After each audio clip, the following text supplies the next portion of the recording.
Welcome to my YouTube channel. आज की इस वीडियो में हम छठी जमात के मज़मून रियाजी के सबक नंबर 3 अददों की दुनिया में इसकी मश्क़ी सेट 3.2 हल करेंगे।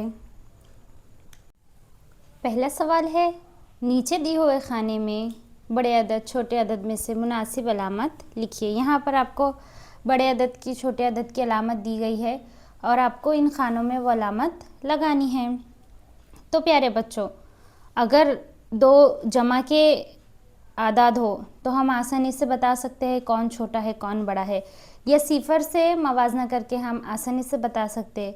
लेकिन अगर एक मनफी का अदद आ जाए, एक जमा का अदद आ जाए, या दोनों मनफी के अदद आ जाए, तो ऐसे मौके पर हम किस तरह से पहचानेंगे कौन सा अदद छोटा है कौन सा अदद बड़ा है। तो प्यारे बच्चों, अगर एक मुस्बत अदद है और एक मनफी अदद है तो हम बासानी बता सकते हैं क्या कि मुस्बत अदद हमेशा मनफी अदद से बड़ा होता है। तो यहाँ पर हम इस तरह से अलामत लगाएंगे कि 5 बड़ा है मनफी 10 से। अब प्यारे बच्चों, दूसरे सवाल में आपको क्या दिया गया है, मनफी 19 और मनफी 5। अब हम कैसे तय करेंगे कि मनफी 19 और मनफी 5 में से कौन सा अदद बड़ा है कौन सा अदद छोटा है। तो उसके लिए हमें पहले अददी ख़त को समझना होगा। तो प्यारे बच्चों, ये क्या है, ये ख़त है, इस पर हमने आदाद लिखे हैं, तो ये क्या है, अददी ख़त। अददी ख़त में हम दरमियान में ज़्यादातर क्या लिखते हैं, सिफर। इसके दाएं जानिब होते हैं मुस्बित आदाद और इसके बाएं जानिब होते हैं मनफी आदाद। तो जब भी आप एक अददी ख़त का मुशाहिदा करेंगे तो एक बात हमेशा याद रखिए कि जो दाएं जानिब के आदाद होते हैं वो हमेशा बाएं जानिब के आदाद से बड़े होते हैं। जो दाएं जानिब पर रहेंगे वो बड़े रहेंगे और जो बाएं जानिब पर रहेंगे वो आदाद छोटे रहेंगे। तो यहाँ पर आपको क्या दिया गया है, मनफी 19 और मनफी 5। तो मनफी 5 कहाँ पर है, यहाँ पर कहीं पर क्या, तो यहाँ पर क्या रहेगा, मनफी 5, मनफी 5। और इसके आगे ख़त आगे जारी है तो आगे क्या आएगा, मनफी 19। तो मनफी 5 दाएं जानिब और मनफी 19 उसके बाएं जानिब आ रहा है। तो मनफी 5 और मनफी 19 में से यहाँ पर आगे क्या आएगा, मनफी 19 आगे की तरफ। ठीक है, तो मनफी 5 दाएं जानिब आ रहा है किसके, मनफी, तो मनफी 5 यहाँ पर है और मनफी 19 उसके बाएं जानिब आ रहा है। तो मनफी 5 और मनफी 19 में से क्या बड़ा रहेगा, मनफी 5। तो यहाँ पर हम इस तरह से अलामत लगा देंगे कि मनफी 5 बड़ा है मनफी 19 से, मनफी 5 बड़ा है और मनफी 19 छोटा है। अब मनफी 3 और सिफर, तो इसमें भी हम बआसानी से कह सकते हैं कि सिफर बड़ा है मनफी 3 से।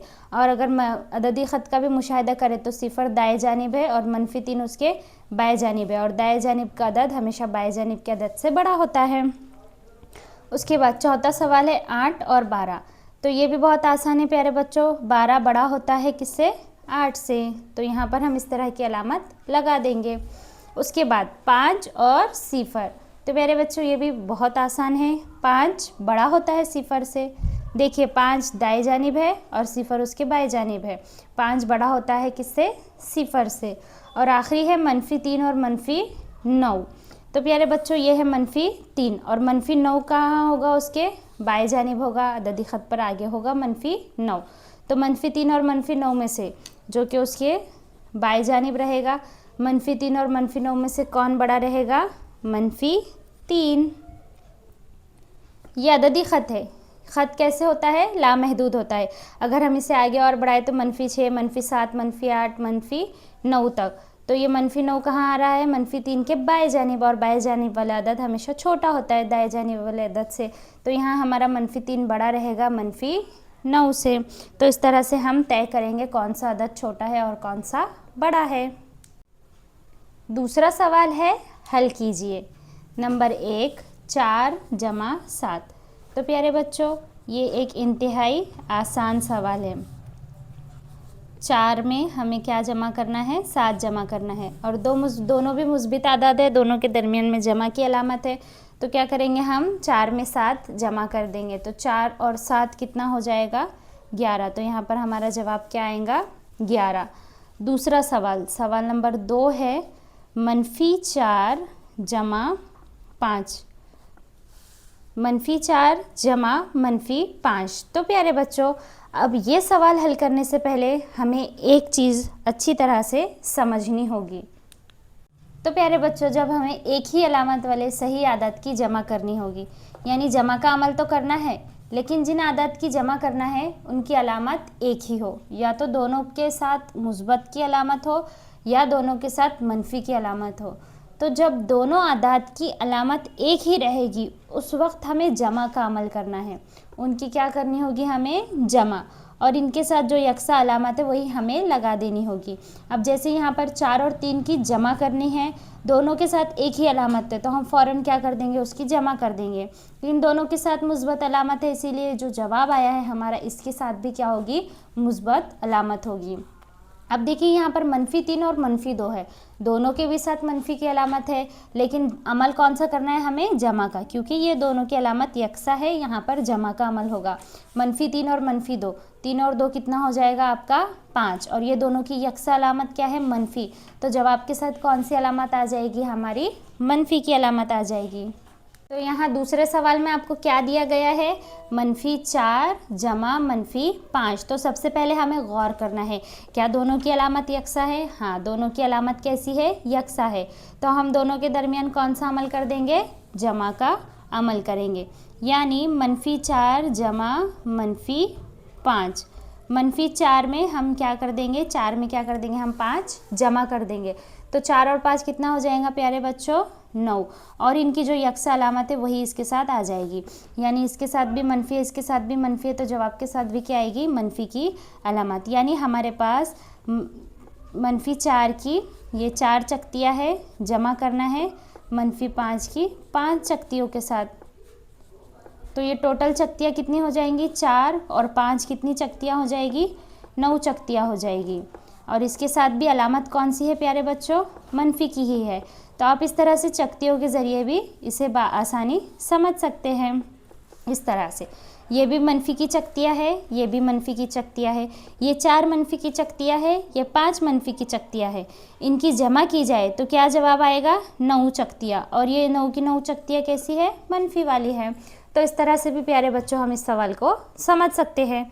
अब देखिए तीसरा सवाल है, तीसरा सवाल क्या है, -7 जमा 2। अब प्यारे बच्चों हमें फिर से यहाँ पर गौर करना है, क्या इन दोनों की अलामत यकसा है, तो यहाँ पर इसके साथ मनफी है और ये मुस्बित अदद है। तो अब यहाँ पर हम क्या करेंगे, तो प्यारे बच्चों अगर हमें मुख्तलिफ अलामत वाले सही आदात की जमा करनी है, यानी हमारे पास 2 सही आदात है मगर उनकी अलामतें कैसी है, अलग अलग है, एक के साथ मुस्बत अलामत है, एक के साथ मनफी अलामत है, मगर उनकी जमा करनी है, तो ऐसे वक्त उसूल क्या होगा, अगर दोनों की अलामतें मुख्तलिफ है तो यहाँ पर आपको मनफी का अमल करना होगा। ठीक है, बड़े अदद में से आप क्या कर देंगे, छोटे अदद को तफरीक कर देंगे, और जो भी आपका जवाब आएगा, जो भी आपका जवाब रहेगा उसको बड़े अदद की अलामत लगाना है। जैसे कि यहाँ पर आपको क्या दिया गया है, मुस्बत 4 और -2। तो प्यारे बच्चों यहाँ आदात की अलामतें कैसी है, मुख्तलिफ है। तो जब भी मुख्तलिफ अलामत वाले सही आदात की जमा करनी है तो उस वक्त इस अलामत का ख्याल किए बगैर यहाँ आपको मनफी का अमल करना होगा और अलामत बड़े अदद की लगानी होगी। जैसे कि मुस्बत 4, तो यहाँ जमा 4 की कितनी चकतियाँ है, 4 चकतियाँ है, जमा -2, मनफी की कितनी चकतियाँ है, 2, तो ये एक मुस्बत एक मनफी, ये कट गया, ये एक मुस्बत ये एक मनफी गया, कितने बचे आपके पास, 2 जमा के चकतियाँ बचे, तो जवाब क्या आएगा, 2। यहाँ पर वैसे ही एक के साथ मुस्बत अलामत है, एक के साथ मनफी की अलामत है, तो जब आदात की अलामत मुख्तलिफ होगी वहाँ पर आप मनफी का अमल करेंगे। 5 में से 3 मनफी कर दीजिए, कितना बचेगा, 2, और अलामत लगाते वक्त ख्याल रखना है कि जो बड़ा अदद है उसकी अलामत हम यहाँ पर लगाएंगे। तो चलिए प्यारे बच्चों अब हम इस तीसरे सवाल को हल करेंगे। क्या है हमारा तीसरा सवाल, -7 जमा 2, यानी मनफी की 7 चकतियाँ है हमारे पास, जमा 2 की मुस्बत या जमा की 2 चकतियाँ है। तो ये एक चकती गई, ये मनफी की 1 चकती और ये 1 चकती गई, कितनी चकतियाँ बची हमारे पास, 1 2 3 4 5, कितनी चकतियाँ बची हमारे पास, 5, और किसकी है वो, मनफी की है। और हमने अभी ये उसूल पढ़ा है कि जब मुख्तलिफ अलामत वाले सही आदात की जमा करनी हो तो उस वक्त अलामत का ख्याल किए बगैर हम यहाँ पर तफरीक का अमल करेंगे, यानी बड़े अदद में से छोटा अदद तफरीक कर देंगे। 7 में से 2 निकालने पर कितना बचेगा प्यारे बच्चों? 5 बचेगा। और अलामत कौन सी लगाएंगे हम? बड़े अदद की। तो ये उसूल भी याद रखने से हमें हल करने में बहुत ज़्यादा आसानी होगी। अब प्यारे बच्चों आपका चौथा सवाल क्या है? चौथा सवाल है 10 जमा -2। ठीक है, अब आपको ये हल करना है। तो अगर हमें एक मरतबा वो उसूल याद हो गया तो हम बआसानी तमाम सवालात हल कर सकते हैं, या आप इस तरह से चक्तियाँ बनाकर भी बआसानी से सवाल हल कर सकते हैं। अब ये 10 से पहले कोई अलामत नहीं, मतलब ये 10 क्या है? जमा 10 है, जमा -2। ठीक है, अब देखिए जमा तो करना है हमें, लेकिन पहले देखना है कि इन सही आदत की अलामत कैसी है। इन सही आदत की अलामत कैसी है बच्चों? मुख्तलिफ है। ये जमा 10 है और ये -2 है। तो जब मुख्तलिफ अलामत वाले सही आदत की जमा करनी हो तो उस वक्त अलामत का ख्याल किए बगैर हम यहाँ पर कौन सा अमल करेंगे? मनफी का अमल करेंगे।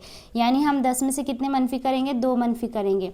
और अब इसके साथ अलामत कौन सी आएगी? जो बड़े अदद के साथ है। तो बड़े अदद के साथ कौन सी अलामत है? जमा की।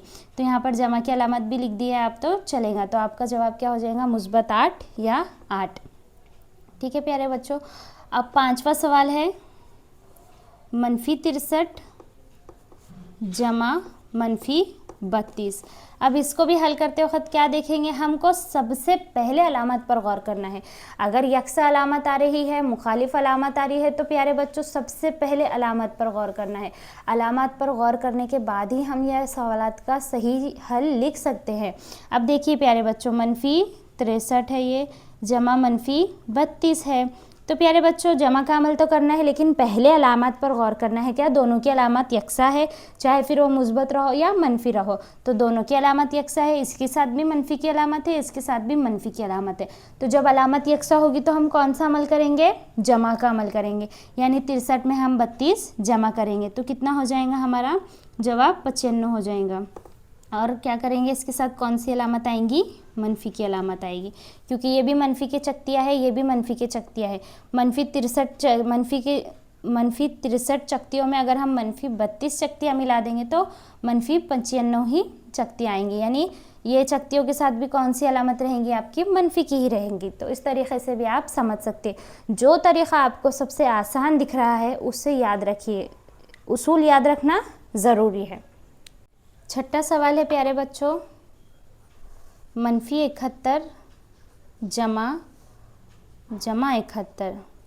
ठीक है, तो सबसे पहले हम क्या करेंगे? अलामत पर गौर करेंगे। तो प्यारे बच्चों इसके साथ मनफी की अलामत है, इसके साथ जमा की अलामत है।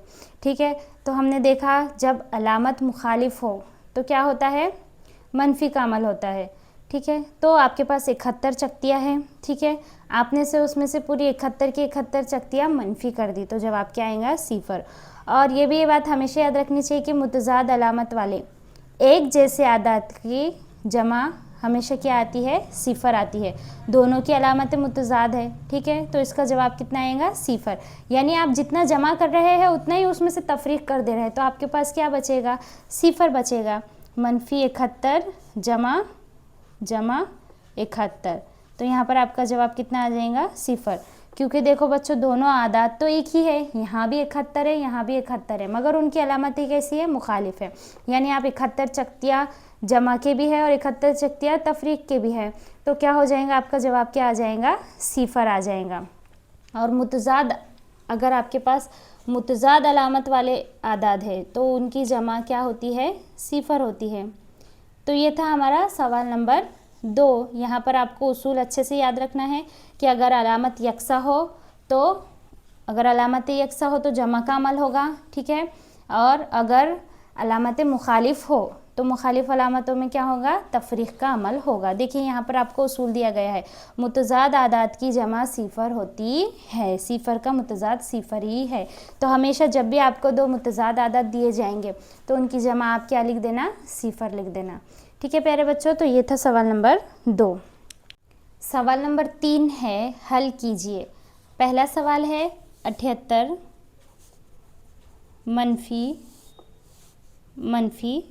-45। ठीक है, तो ये क्या है? आपका तीसरा सवाल है।